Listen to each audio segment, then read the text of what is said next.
All right, today we are jumping into something pretty fascinating, the critical first impressions within the hot wife lifestyle. You know, that dynamic where a woman, with her husband's full support, explores relationships with other partners. When a potential partner, often called a bull, meets the couple for the first time, there's this incredibly complex assessment that happens in a flash. And when I say a flash, I mean it. We're talking about just 60 seconds. Now, that sounds way too short, right? But in that one single minute, a whole multi-layered evaluation is already happening. It's an assessment that's built on experience, psychology, and a deep, deep need for safety and trust. So, what's really being sized up in that first minute? Look, this isn't just a shallow once-over. This is a highly sophisticated kind of pattern recognition. It's a search for these really crucial signals of safety, respect, and, genuine compatibility. These are the absolute essentials for this kind of dynamic to even have a chance of success. So let's really dig into why this brief window of time is so incredibly important. You have to remember, this isn't like conventional dating. The stakes are sky high from the second you say hello. And that requires a really immediate and accurate read on someone's character. You see, this assessment, it's honed over time through experience and a sharp emotional intelligence. It's not just about, hey, am I attracted to this person? It's a really deep psychological and social evaluation to figure out if this person can be a respectful, exciting, and trustworthy partner in this very unique situation. Okay, first up, let's talk about confidence versus performance, because believe me, there is a world of difference between someone who is genuinely self-assured and someone who is just putting on a show. And just look at the contrast here. Real confidence, it's relaxed. You can feel it. The person's just comfortable in their own skin. They occupy space naturally, and that sends a huge signal of emotional security. But that performed dominance, that swaggering, chest-puffing stuff, that's all about insecurity and a need for validation, not strength. And you can see these tells in the tiniest physical details. A confident person's posture is open. Their walk is natural. Their handshake is firm but respectful. That's a huge one, a kind of touch test. But someone who's just performing might have that bone-crushing grip or a really rigid, defensive posture. It just screams anxiety underneath that facade. Now, here's something that might surprise you.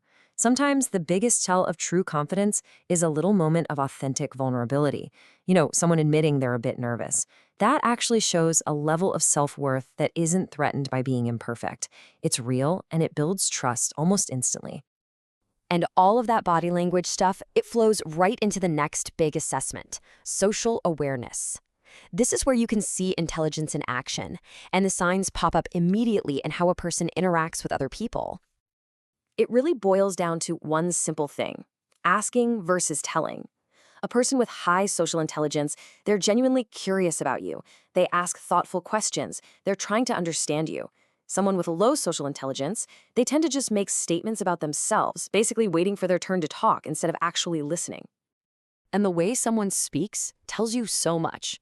Tons of filler words like or like, or that uptalk thing where every statement sounds like a question. That signals a real lack of confidence. A self-assured person, they speak clearly. They balance their I statements with you and we, and they use respectful language. It's not complicated, but it's telling. And it goes way beyond just what's being said. It's about how and where it's said. Can they read the room? Do they know to lower their voice in a quiet restaurant? And, this is critical, do they treat the husband with genuine respect? These are all absolute non-negotiables. They show real social and situational intelligence. Which brings us to a huge point. All of this hinges on a deep, foundational respect for the dynamic itself.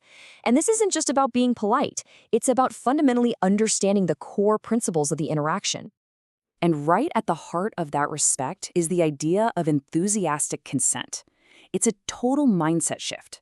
The goal isn't just to avoid getting a no. The goal is to inspire an enthusiastic, wholehearted, freely given yes. It's an active, ongoing agreement, not a one-time thing. It's also so important to understand the power structure here. I know there are a lot of portrayals out there that get this wrong, but let's be crystal clear. The couple holds the power, period. The bull is an invited guest. Anyone who walks in acting like they're in charge has completely and fundamentally misunderstood their role. And that leads us straight to the immediate red flags. Things like trying to compete with the husband, disrespecting him, rushing physical boundaries, or using pressure language. Those are instant deal breakers. They signal a profound lack of respect and disqualify a potential partner right there on the spot. Okay, now we get to the most subtle, but maybe the most powerful layer of this whole assessment, the energetic connection. We can just call it the chemistry test. This is something that you feel way more than you see. And there is a massive difference between sexual energy and sexual pressure. One is magnetic, right? It draws you in, it creates curiosity, and it feels both exciting and safe. The other is invasive. It feels urgent, agenda-driven, and it creates immediate discomfort and defensiveness. It all starts with energy. Does this person's presence feel enlivening and attractive, or is it kind of draining and off-putting? Then it builds into resonance. Does the conversation just flow, or does it feel forced and like a real effort? Do you just click?